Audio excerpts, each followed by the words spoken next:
What's up, coaches and staff? I figured instead of making an actual video of each drill, maybe make a little video of how I create this thing and what I expect everyone to do. First thing is, if you can, I know it's tough. You know, everyone's working. This is and you're volunteering, but if you can just try to just breeze through this and read it. So if you have any questions right before practice, we can go over it. That would be great. I do spend a lot of time on it. So let's get this done. Here we go. All right. The first thing is I always have the possession length and all that stuff on the top. I try to write a focus. Sometimes I don't, but the equipment is important because with the equipment, I'd like everybody to kind of, once you get ready and you're ready to be on the ice, is start to think about what equipment we need. The easiest thing to do for us would be to get the equipment up on the boards, which I believe I wrote right here on number 1 here. So just get the materials ready, get them on top of the boards, right next to the bench, and if we can always have 20 or 30 pucks, I want more pucks. If we lose them, I'll buy more. Let's get some. Let's make sure that we have either too many pucks as opposed to too little pucks.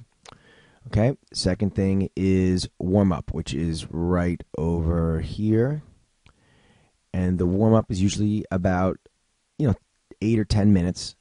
And we're going to be doing the same warm-up for most of the year, and that's going to be like we did the other day, which is forward circles, straight to the. So we'll call it.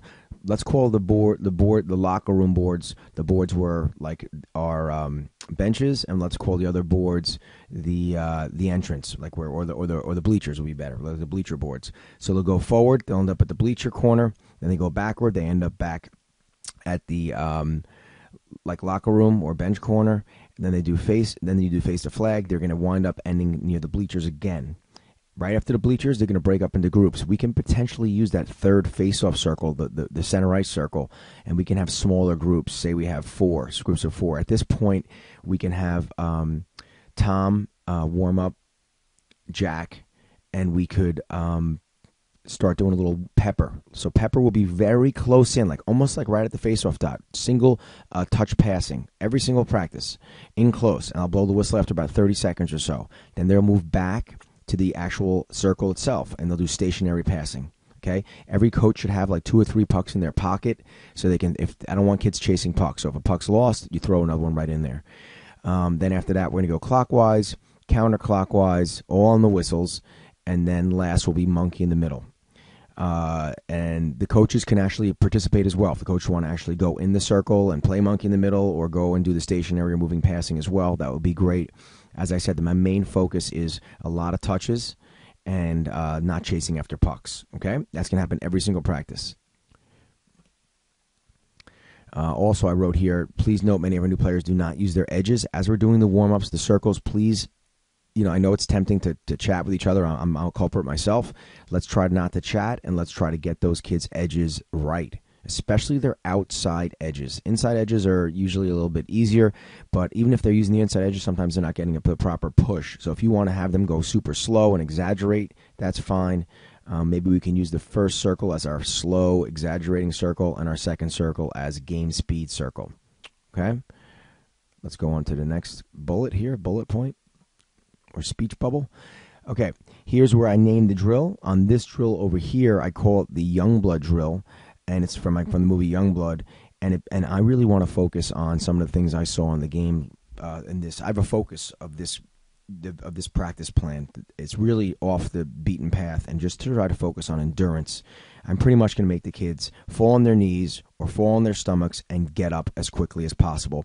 If you, as coaches, as I'm running this drill, you make sure that the last person up, make sure they know that they're the last person up. We need everybody to really have a sense of like getting out of that hole. You're stuck in a rabbit hole and you got to get out of there. You're stuck in a well, you got to get out of that well. You don't just sit there, and let's keep that in mind.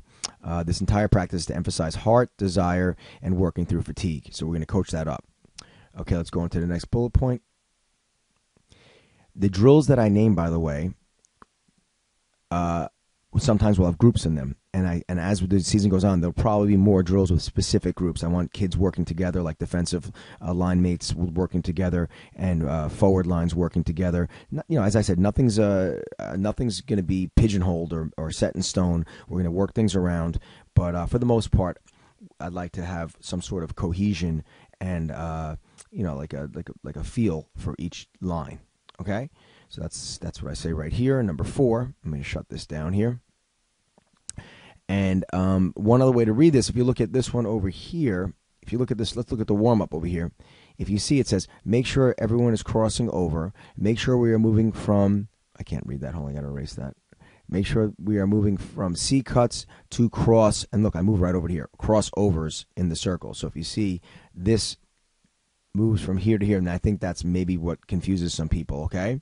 Sometimes I write notes down here like this, straight ahead. Keeps going right through the lines. So try to just figure out, shouldn't be too difficult, but try to figure out where this is going. This one's coach's note. Make sure kids use their bodies and feet to protect the puck, and strong hands, try to look around.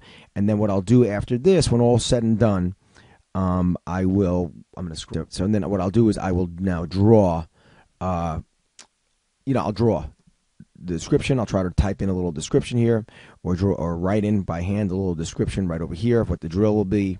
Okay, and then I'll draw over here what it will be, like a P1 type of thing. I can't really draw with this. I don't have like a pen here. I'm using my mouse, like a P1, or I'll make it an X, like an X and a Y, and the C will be coach, and the usual squiggly line is backwards, dotted line is passing, and so forth. I will be drawing them on these, and I'll also have in sync the drill name over here, or the title of the drill over here, with the title of the drill over here. So we'll say Youngblood drill on the next page. I hope, like, so this would say Youngblood drill right